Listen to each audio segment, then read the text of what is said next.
What's up, everybody? Welcome back. We're gonna do a beginner's guide to how to do a burnout.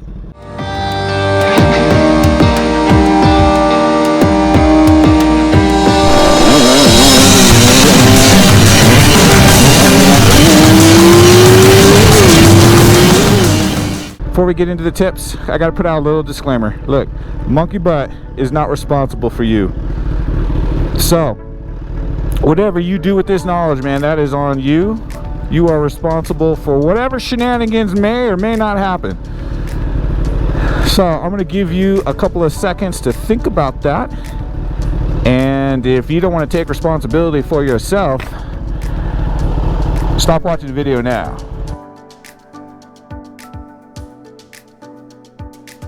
So if you made it this far, I guess you're an adult and you're willing to accept responsibility for yourself. Tip number one.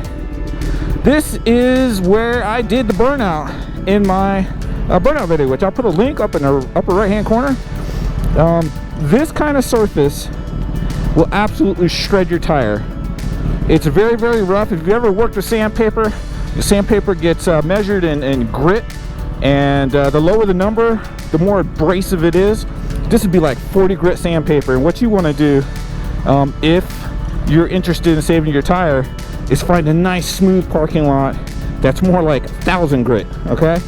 And that way you're not going to build up a ton of friction and just destroy the rubber. Now for me, I did the burnout here because I wanted a really abrasive surface. The tire was already destroyed. I wanted as much friction and smoke and all the drama that's associated with it to make a more spectacular video. So I chose the most abrasive parking lot I could find. I mean, you can see, I'm gonna zoom in here. You can see just how abrasive this surface is, man.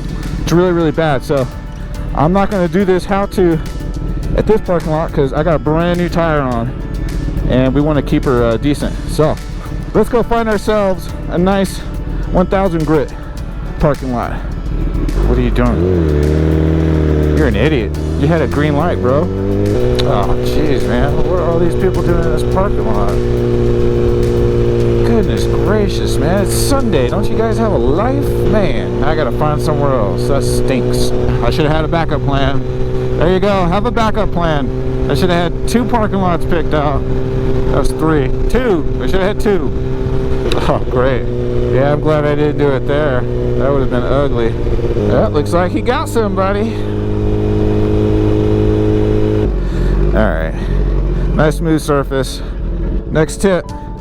You're going to want to keep your legs tight against the bike. As the tire starts to spin and she's starting to do the burnout, if she starts to go this way, you want to be able to have your leg to bring the bike back to center, and vice versa. And you can even, after you get more comfortable with it, you can even use your legs to kind of just swivel the tire around a little bit. Tip number 2, never done one before? Find yourself a nice curb, something to butt your front tire up against, and then you don't have to worry about the dang thing just flying out from underneath you and taking off, right?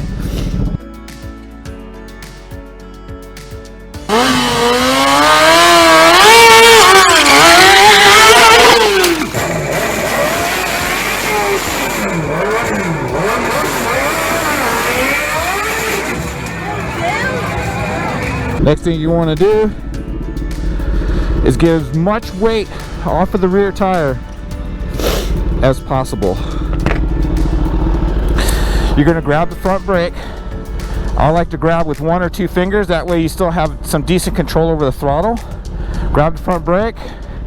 Get over the gas tank. Pull the clutch in, drop her in gear. Now if you can't touch the ground with both feet, this probably isn't for you. I would say eat your Wheaties, grow a little bit, and try again later.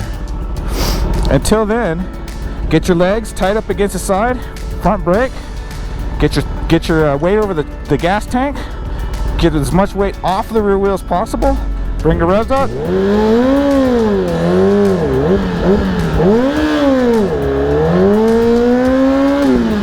There you go. She's in gear, legs are tight up against the bike, bring the revs up, grabbing the front brake for all she's worth. There you go, man. Alright, let's get out of here. smell that new rubber. So one thing that's going to be kind of tricky is like how many RPMs, how much gas do you need to give it, and that's going to change from bike to bike. I'm on a 1000, makes 190 horsepower at the wheel. I don't need to give it a lot of gas.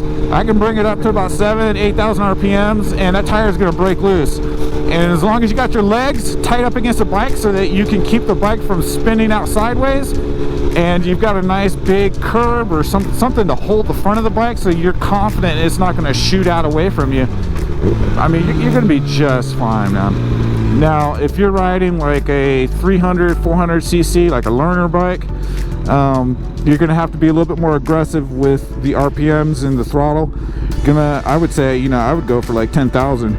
I mean, you know, worst case scenario is you're going to spin the tire a little bit faster, be a little bit more dramatic. You might burn a little bit more rubber than you intended to. But another thing you can do is overinflate your tires. Add another 5-8 pounds of tire pressure. That'll make it spin up a little bit easier. You can also bring like a little bottle of water with you and coat the surface with some water.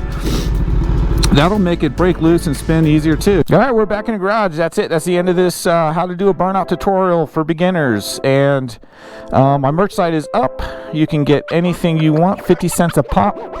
And it'll be 50 cents a pop for about 24 hours. And then I'll reset the prices to their regular price. So yeah, keep it safe, have fun. Hope those tips were helpful. And we'll see you guys in the next video. Bye.